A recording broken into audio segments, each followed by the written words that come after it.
Distinguished speakers, dear audience. Witam Państwa bardzo serdecznie. A warm welcome to all of you at the 4th Joint Conference of the Magyar Nemzeti Bank and the Narodowy Bank Polski. My name is Csenge Gabriela Iboya, and I am honored to be your host today. It is a pleasure to see the continuation of the cooperation of the Polish and the Hungarian central banks taking form in the conference we are all participating in. Regional cooperation may have never been as paramount as it is today. As Central and Eastern Europe, our homeland, is facing unprecedented challenges from all possible directions. The conference is organized under the title Competitiveness and Sustainable Economic Growth in the CEE region. We're reacting to the multitude of crises we must tackle. The restrictive measures related to the COVID-19 pandemic, the disruption of global supply chains, rising inflation, the energy crisis, and the full-scale war in Ukraine pose vast challenges to the global economy, and even more so to the Central and Eastern Europe. I sincerely believe that the speeches and discussions at this conference will provide all of us with a plethora of ideas that will eventually contribute to the wealth and welfare of our region. In that spirit, I am pleased to announce Mr. Barnabás Virág, Deputy Governor of the Magyar Nemzeti Bank, the Central Bank of Hungary, who will deliver his opening address with our professional program commencing.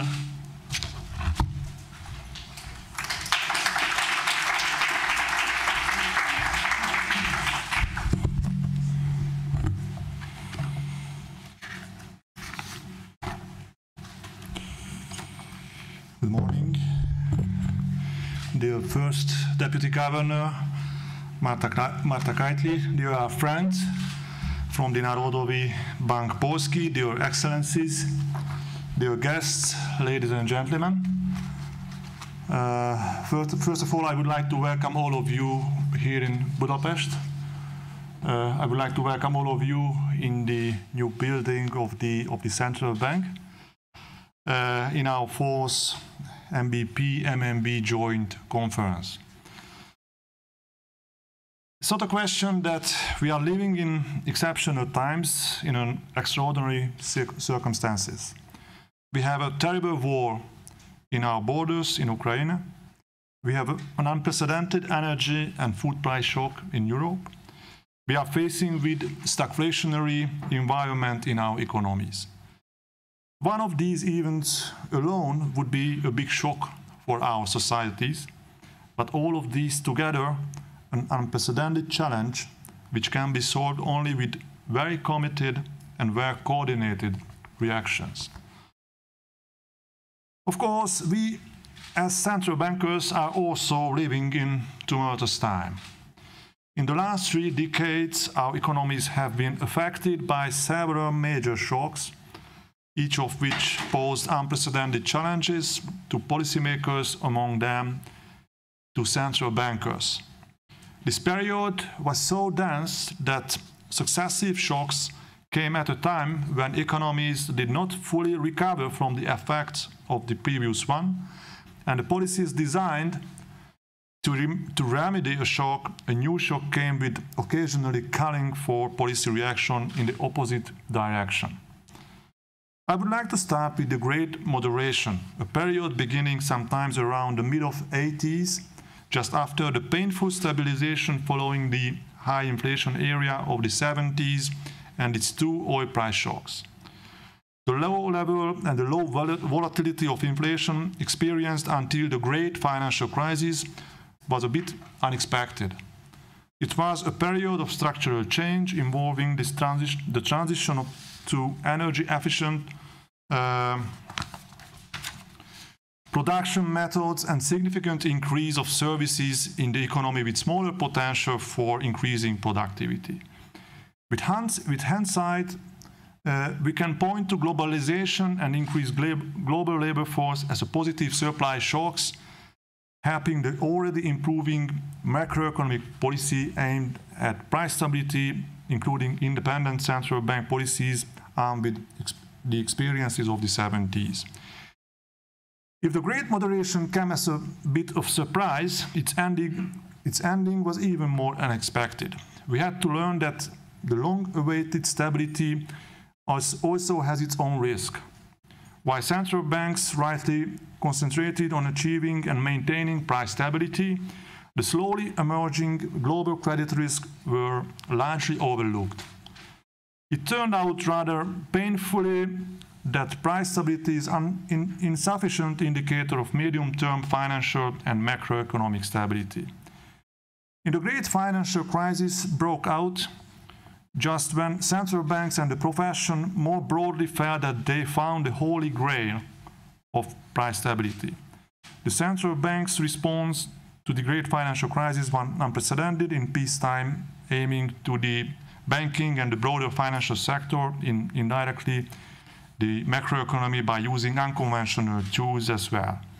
However, the policy mix had been somewhat lopsided, especially in Europe, where the fiscal arm of the governments was restrained. Nonetheless, despite central banks' efforts, recovery from the financial crisis was comparatively slow, again, especially in Europe. Still, incompletely recovered from the financial crisis came a pandemic crisis not seen in the developed world since a century. The pandemic crisis posed a special challenge because, contrary to the previous demand-side crisis, it was a crucial supply shock. Curious because it prevented the using the economy's existing physical and human productive capacities and operation of supply chains. Supply shocks are harder for central banks to handle. So this time also fiscal policies had to play a much bigger role. However, because of public health reasons, there was limited room to stimulate the supply side until sufficient proportion of the working population got vaccinated. Thus, the immediate focus of fiscal policies was providing income support for families and ailing firms who could not earn for a living during the lockdown. As a result, fiscal deficit and public debt ratios approached historical peak levels. In addition, central banks also provided significant support for the economy during the pandemic. Once again, not completely recovered from the previous shocks and carrying their monetary and fiscal burdens, in terms of large central bank balance sheets and public debt, the terrible war in Ukraine added to the already rising inflation. Inflation was on the rise for a while as supply side struggled to catch up with stimulus provided as a defense against the income losses during the pandemic. For a while, it was reasonable to take these elevated price increases as a transitory, and central banks tried to avoid the past mistakes of causing hysteresis by reacting on supply-induced inflation risk. However, the war and the rising inflation made it impossible to maintain that view. Central banks had to start or speed up not only normalization, but to dampen exceptionally high inflation. While started as inflation of a few energy and food items, the inflation became more and more widespread. Thus, central banks wanted to avoid the mistake of the 70s of letting price shocks followed by wage price spiral due to the loss of credibility.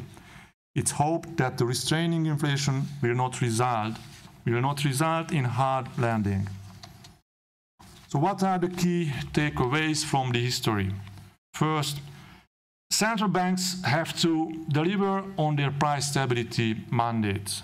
As the experiences of the 70s showed, slow reaction to increasing inflation, as well as too early easing after a period of monetary tightening in the belief that inflation has been conquered, could prolong elevated inflation and raises the risk of unanchoring inflation expectations.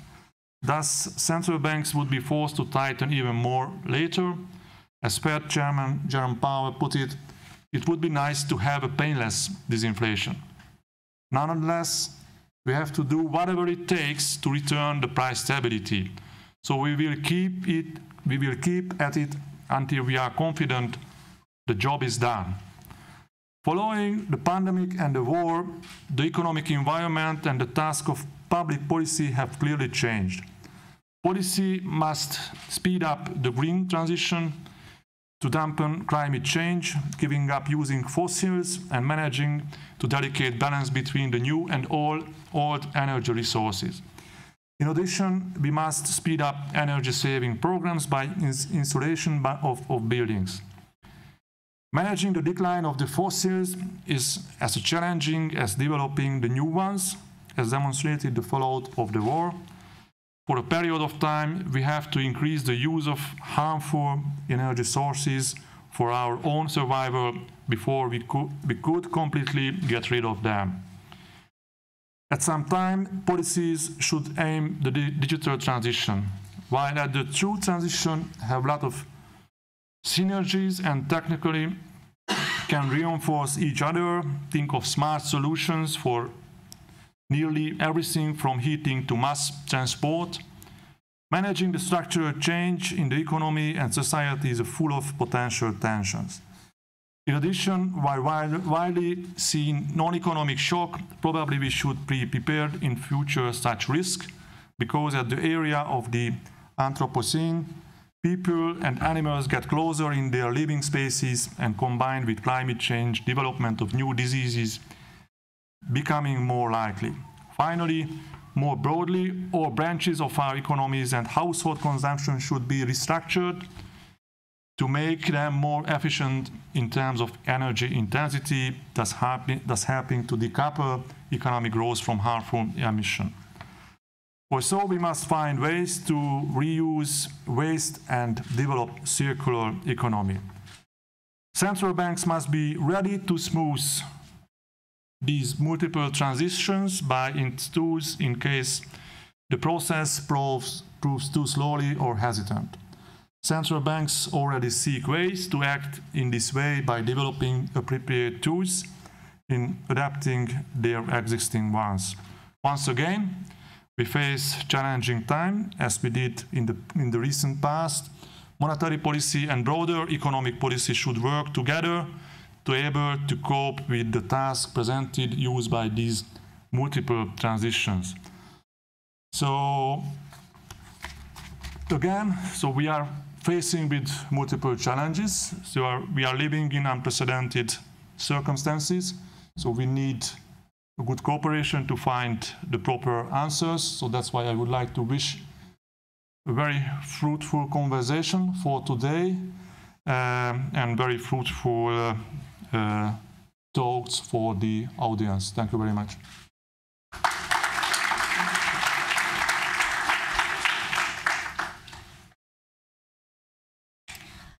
Thank you, Deputy Governor Virag, for the interesting and inspirational introductory speech. Now, it is my pleasure to give the floor to Ms. Marta Kajtli, the first Deputy Governor of the Narodowy Bank Polski, the Central Bank of Poland.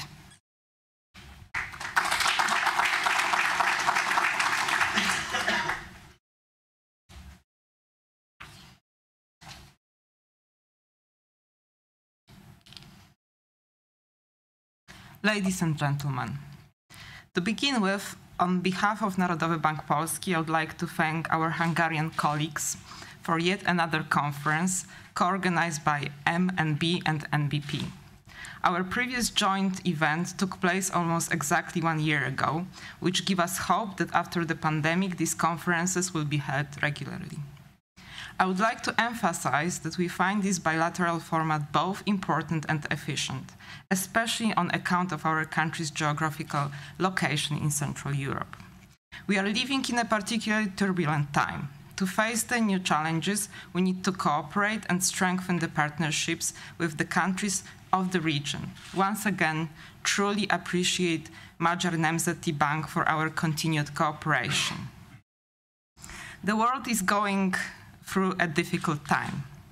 We have spent the last 2.5 years in shadow of the COVID pandemic, first working hard on containing the virus and protecting our healthcare systems, then on saving the economy from the adverse impact of lockdowns and strict sanitary restrictions, gradually reopening it amidst consecutive epidemic outbreaks, and eventually dealing with COVID's longer-run economic fallout.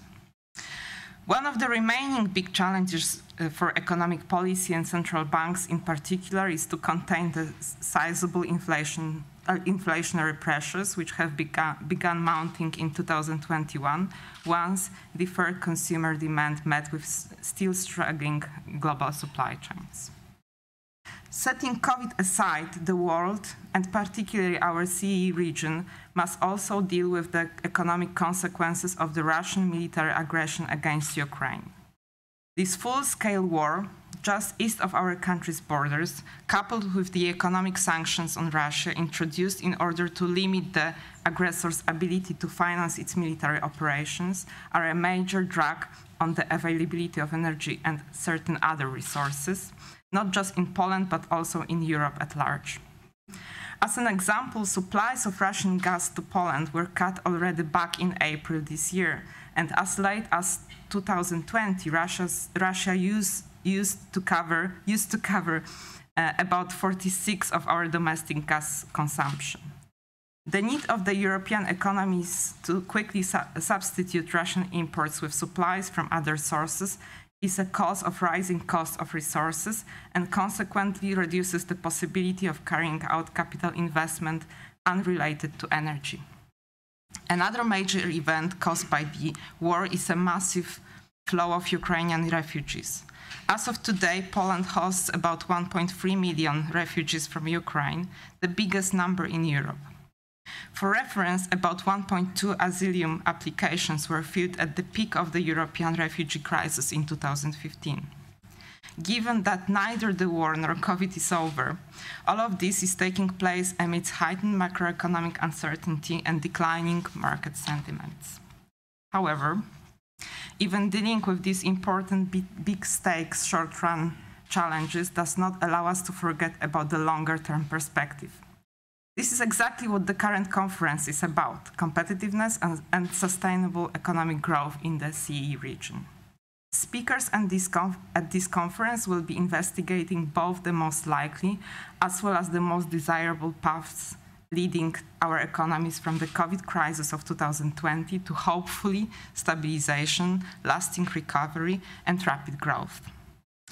The covered topics concentrate specifically on our region's competitiveness and its economic restructuring in the face of the challenging role of supply chains.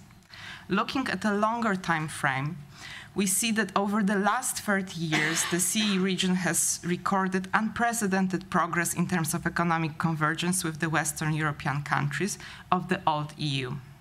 The bulk of our achievements followed from the country's political transformation, economic restructuring, adoption of modern production technologies, integration in international value chains, and concurrent massive educational boom, all of which contributed to systemic productivity convergence.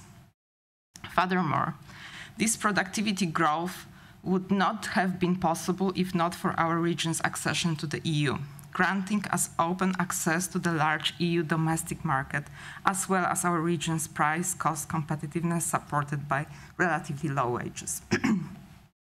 The convergence process is still benefiting our economies, and over the coming years it will likely be boosted by Ukrainian workers fleeing the war in their home country and finding employment with us.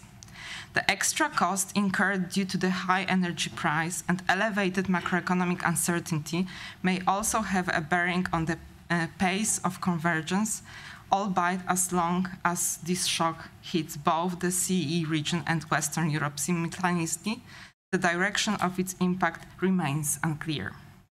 Yet it is fair to say that by now the CEE region has achieved a stage of development where price-cost competitiveness ceases to be our key advantage. The focus is now shifting to quality competitiveness, innovation, and our country's ability to create market niches and build entirely new value chains around them. Achieving progress is the domains in a new and admittedly major challenge, but not a hopeless one, especially as the world has now understood that multi-stage and globally fragmented supply chains are cost-effective in good times, but can easily become fragile in times of turmoil. A situation where global companies amidst increased macroeconomic uncertainty, resort to nearshoring and friendshoring creates unique opportunities for the CEE region, able and willing to benefit from its favorable location within the European Union, its accumulated human capital, and international linkages.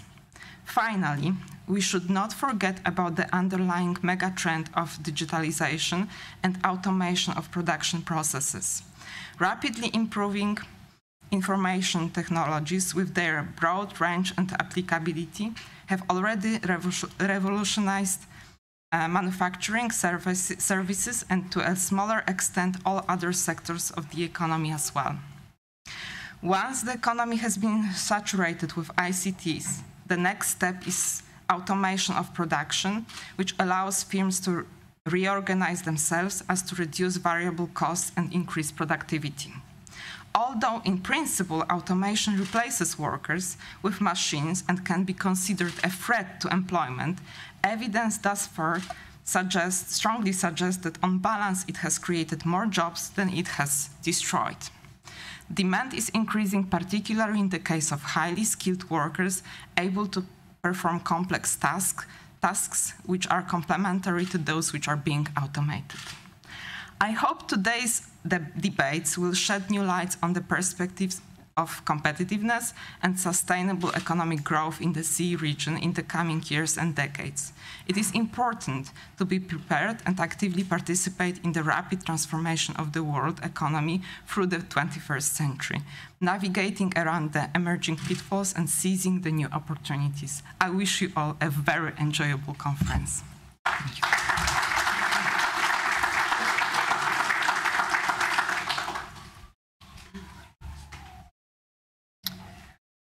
Thank you, Ms. Keightley, for that engaging speech. Moving on, I am delighted to announce Mr. Claudio Borio, Head of the Monetary and Economic Department of the Bank for International Settlements, whose keynote speech will now be delivered. Well, first of all, I would like to thank the organizers for the very kind invitation.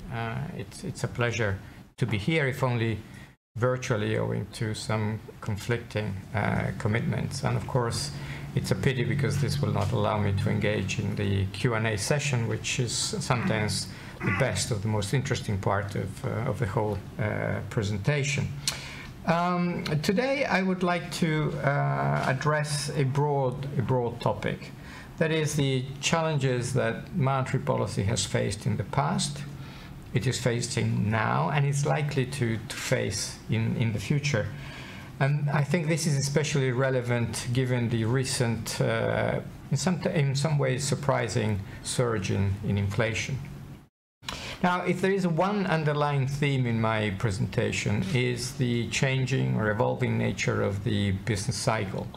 And I'm thinking in particular going back to at least the early to mid 1980s, and in particular in that context the role that financial forces have played.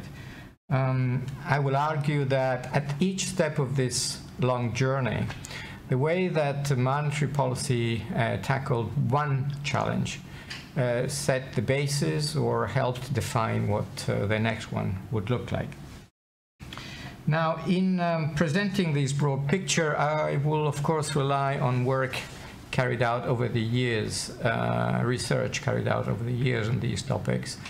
But I will also be drawing in particular on some recent BIS publications and speeches of the BIS General Manager. Now, having said all that, please remember that the views that I will be expressing are my own and not necessarily those of the BIS, unless, of course, I'm referring to the BIS explicitly.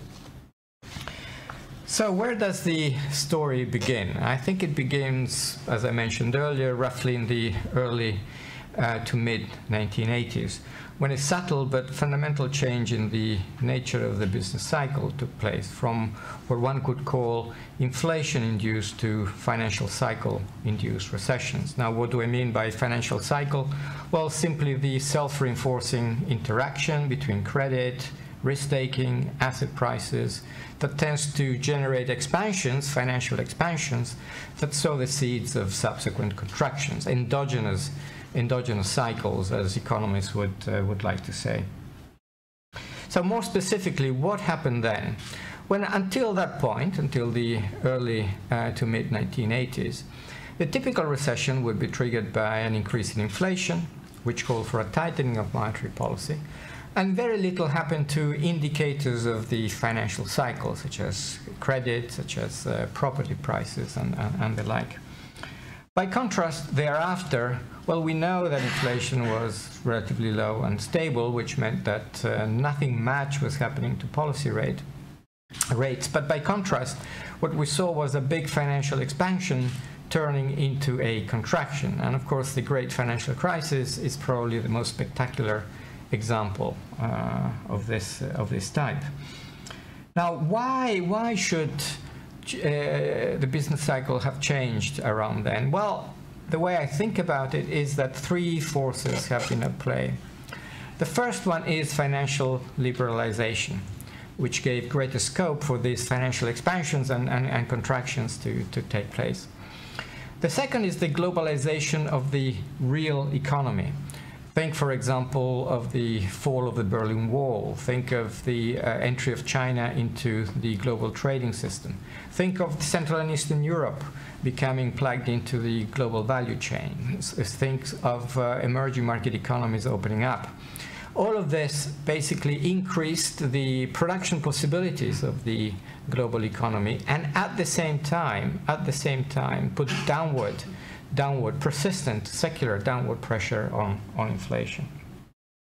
And finally, and last but not least, you could say, monetary policy, the establishment of credible monetary policy regimes that were very much focused on short-term inflation, but paying relatively little attention to both credit and monetary aggregates, which meant that there was no reason to tighten monetary policy during expansions, financial or economic expansions, as long as inflation did not increase.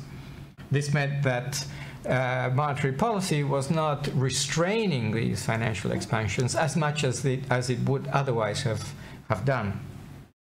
Now, it's no coincidence that the nature of the business cycles at the time came to resemble more closely those that we had seen during the the first wave of globalization wave from the 1970s to roughly the Great Depression, which was an era of financial liberalization, of trade, real liberalization, accompanied also by a good degree of price stability.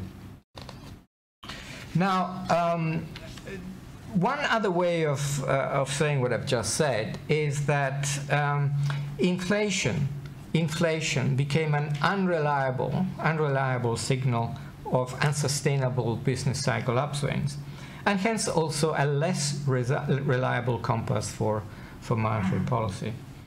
The implications of all this, in terms of policy, because monetary policy was tightened relatively little during booms, but then of course had to ease substantially and persistently during contractions.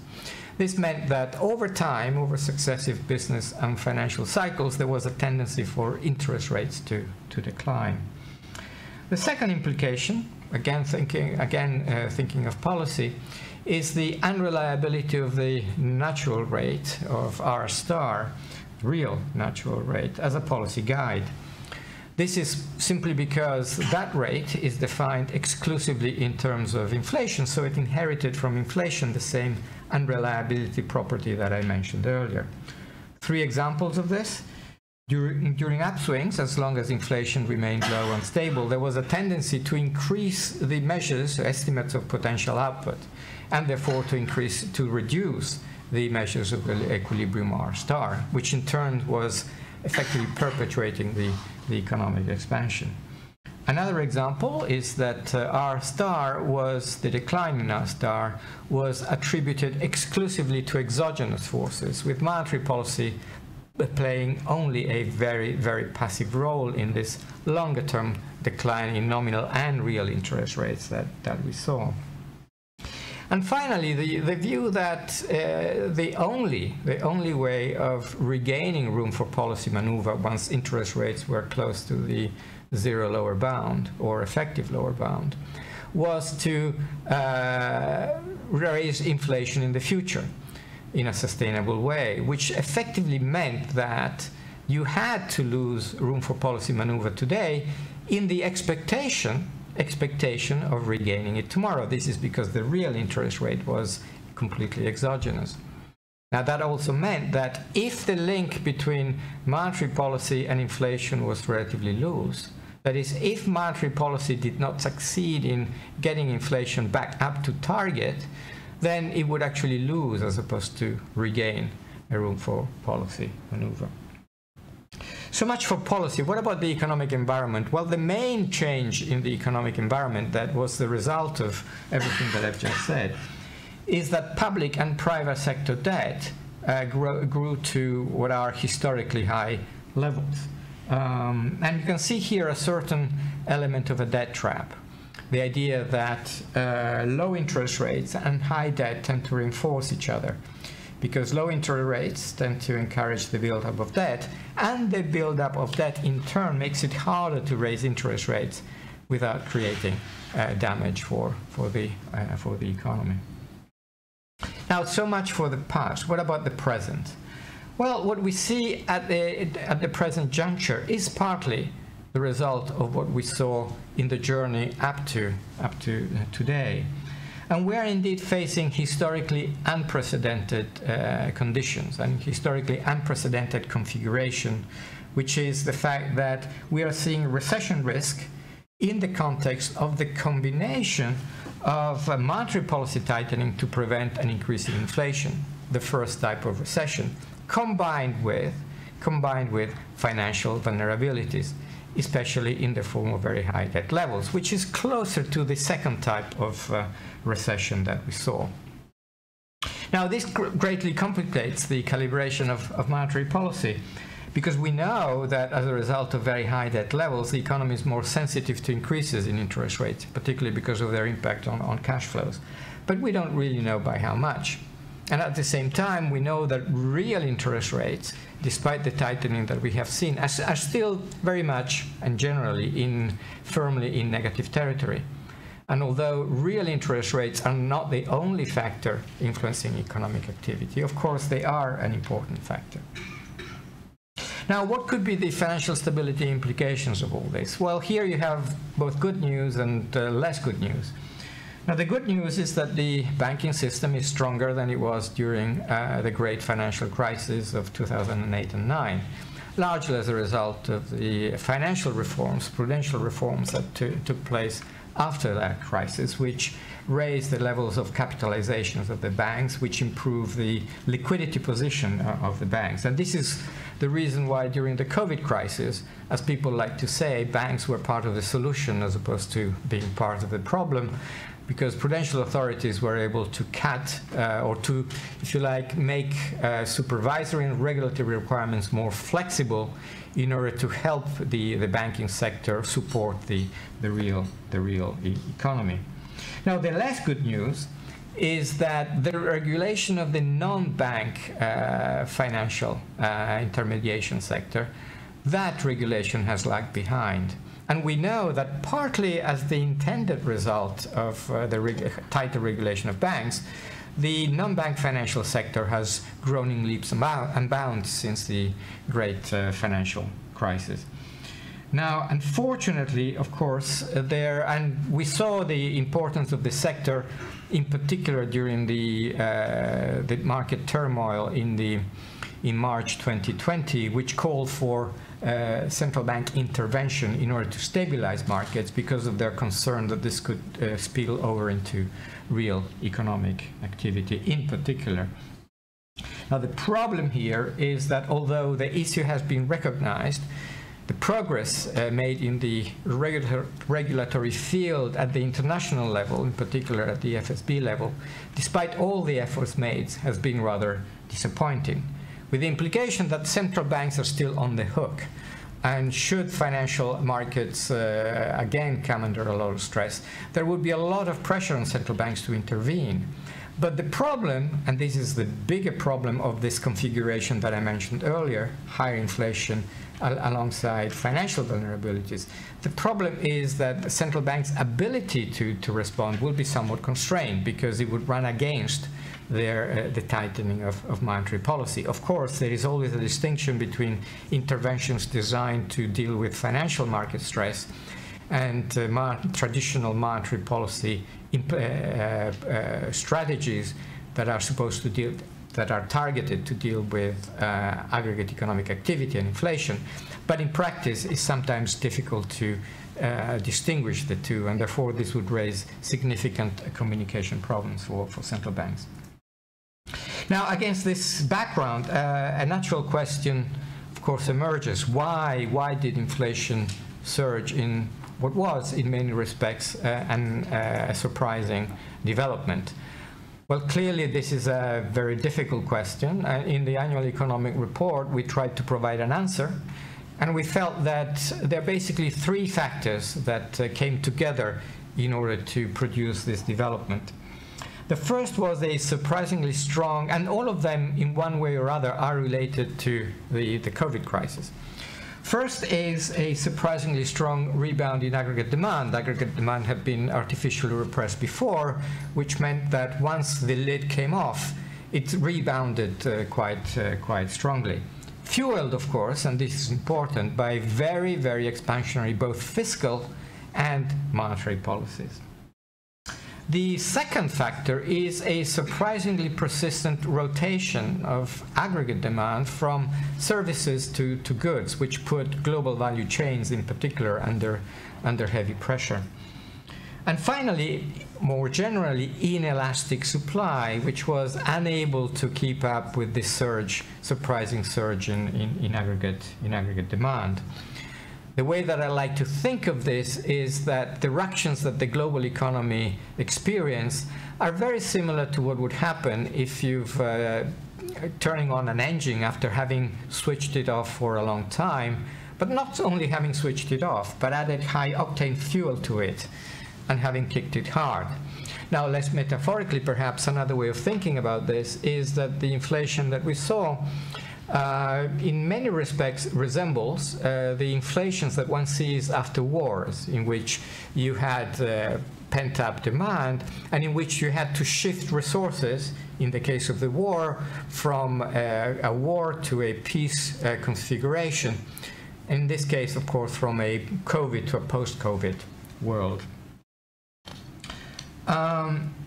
Now, of course, after these major shocks, what you had was another shock, which was the tragic war in Ukraine, which was again entirely exogenous and which gave further impetus to the inflationary pressures, largely through the impact on commodity prices, energy and food. Now, the key question here, which we discussed in the annual economic report, which is also discussed in a couple of speeches by our general manager, Agustin Carstens, is whether we may not be on the cusp of a major change moving from what you might call a low inflation to a high inflation regime. Now, what do I mean by this? In the annual economic report that came out in June, we provide a complementary perspective of the inflation process, which we think of as a two-regime process, a low inflation regime and a high inflation regime, with self-reinforcing, or a tendency for transitions to be self-reinforcing when you're moving from a low to a high inflation regime. Why two regimes? Well, because in fact, inflation behaves very, very differently in the two. When inflation is low and has been low for some time, that is in a low inflation regime, what we measure as inflation is in fact largely the result of sector-specific or relative price movements that do not really leave a long-lasting imprint on inflation itself. And moreover, wages and prices are only very loosely linked, which means that when inflation is low and stable, it has a certain self-stabilizing, self-equilibrating properties. Now, this is not the case when inflation is high. And now, in a high inflation regime, the common component of price changes is considerably higher. So it's not so much idiosyncratic price changes that we see, but the common component of price changes. And wages and prices are much more tightly linked, so that there are no such self-equilibrating properties. What tends to happen, for instance, is that inflation is highly sensitive to, say, increases in commodity prices, increases in or depreciations of the exchange rate. Now, why did I say self-reinforcing transitions from low to high inflation regimes? Well, mainly a couple of reasons. First of all, because inflation snaps out of the region of what you might call rational inattention, in which it hardly has an impact on agents' behavior, which is, by the way, is very much the definition of price stability that both Volcker and Greenspan gave. So it snaps out of this region into the region of sharp focus. People start focusing very much on what happens to inflation as a factor that influences their behavior. Moreover, and this is more subtle, inflation becomes more representative of the price indices that are relevant to individual people, to households, to firms. And this is because, what I mentioned earlier, the common component of price changes increases, so that the synchronicity of price changes, the similarity of price changes increases, so that the baskets, if you like, the price indices that are relevant to individual agents start increasing at a more common way, which in turn, these two factors together tend to increase the likelihood of wage price spirals. Now, of course, forecasting models perform rather poorly precisely when they're needed most. That is, when you have these transitions from low and high inflation. And that is because, first of all, they tend to have some strong mean reverting properties, which is precisely what doesn't happen to inflation in these circumstances when it transitions from a low to a high inflation regime. And secondly, of course, they tend to be estimated over a period in which inflation has been low and stable. So the parameters are highly unstable during these transitions. And then you can, if you look at the Phillips curve, you can find some very specific elements which actually make it rather not particularly well suited to deal with these transitions. Of course, the Phillips curve tends to be the inflation process implied by a Phillips curve tends to be mean reverting. In addition, if you think of shocks, and this is an example of that, shocks like, for example, bottlenecks or increases in the price of oil, by construction tend to have only a transitory impact on inflation, so that they cannot give rise to wage price spirals. Another way of looking at this is that in the inflation, in the Phillips curve, also bygones are bygones. The only thing that matters are changes in prices, not the level of prices, not the level of wages. So if wages have been cut a lot as a result of, for example, increases in commodity prices, there is no obvious mechanism through which that, in and of itself, is going to be generating inflationary pressures. And moreover, the Phillips curves tend to encourage a certain fallacy of composition, because oil shocks or commodity shocks tend to be considered as external supply shocks, whereas in fact what may be external or exogenous to an individual economy can easily be endogenous to what happens to the global economy. So that you might treat changes in oil prices as negative supply side shocks, when for the economy as a whole they could be positive demand shocks, which would imply or call for a very different policy response. Now, because transitions from low to high inflation regimes tend to be self-reinforcing, this puts a premium on a forceful and timely monetary policy response. That is tightening with a firm and steady hand, while of course adapting, very much adapting to changing circumstances given the high uncertainty that prevails during these transitions. And this is true regardless of the specific cause of the increase in inflation. It's essential that monetary policy reacts, and it's essential that monetary policy gets the job done.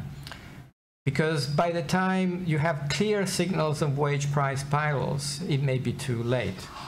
And of course, it's better to act early to reduce inflation, as opposed to waiting for inflation to become entrenched and then react, because at that point, the cost of bringing down inflation would be higher.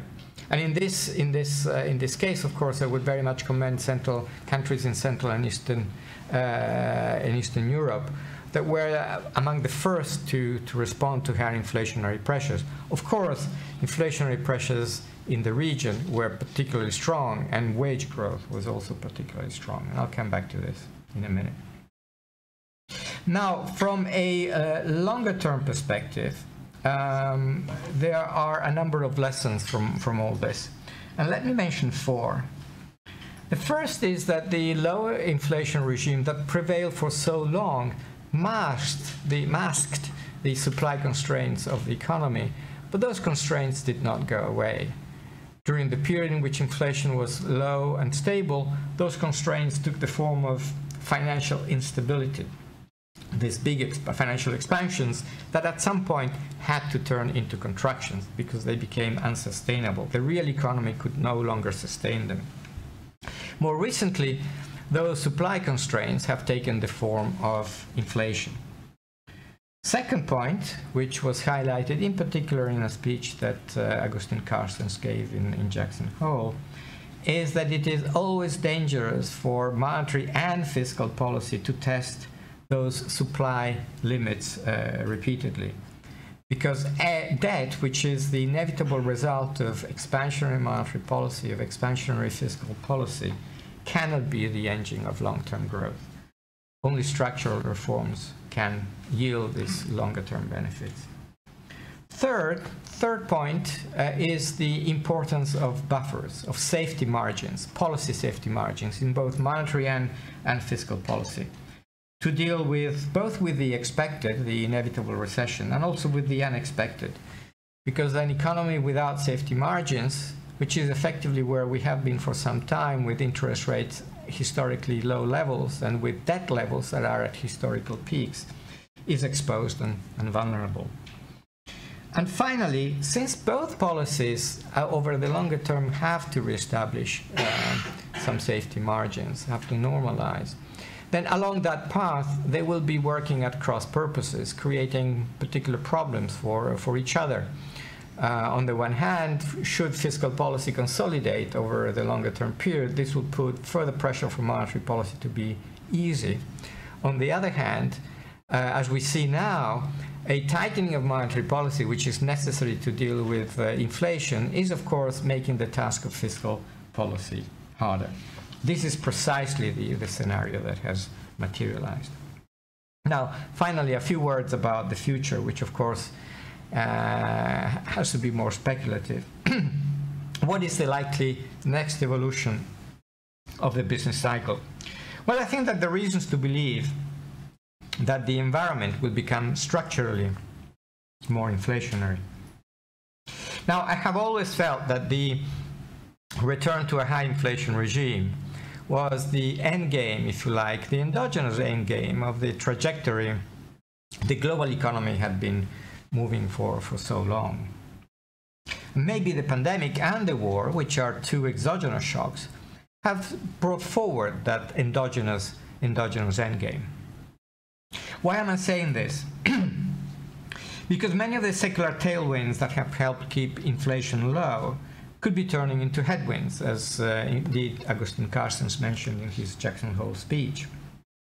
Demographics, well, we know that it will turn. It's already turning. Globalization, well, there are signs that it may be in retreat. And I think that both of these forces have been at play in Central and Eastern Europe. Migration has reversed, and wages have been catching up with wages in Western Europe. So that regardless of policy decisions that might reverse the globalization process, there are certain natural limits to it, because sooner or later you have convergence. And even as these headwinds or these tailwinds are turning into headwinds, new headwinds are appearing. I'm thinking in particular of the transition to the green economy, and we see this is going to imply a major reallocation of resources. And some of the changes that we have seen recently, in particular the increase in some of the fossil fuel prices, give us a kind of an inkling of the problems, of the challenges that we may face during the transition. Now, in the meantime, geopolitical and political forces are becoming, I would say, more hostile to global international cooperation, more hostile to the role of market forces.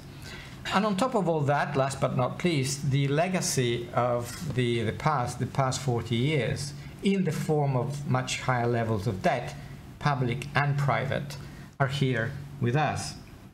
So it is not hard to see that in this environment, which in many respects is closer to what we saw in the 1970s, inflationary pressures are likely to be more present. So again, this environment is structurally more inflationary, which of course makes the task of monetary policy that much harder. Now, of course, the future is not preordained, and it is naturally clouded in uncertainty. But one thing I think is clear. The environment will test central banks to the full, not just intellectually or their analytical frameworks, but also institutionally.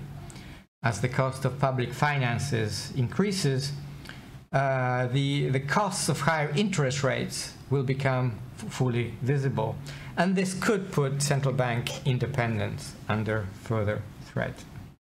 Now, of course, so far, central banks have proved their mettle, as the strong pivot to quell inflation has shown. But probably the tougher tests may well lie ahead. Thank you very much.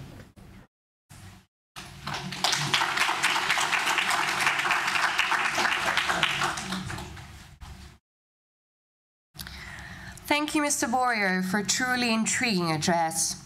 Now, ladies and gentlemen, a short coffee break will follow, and we'll meet again in 10 minutes.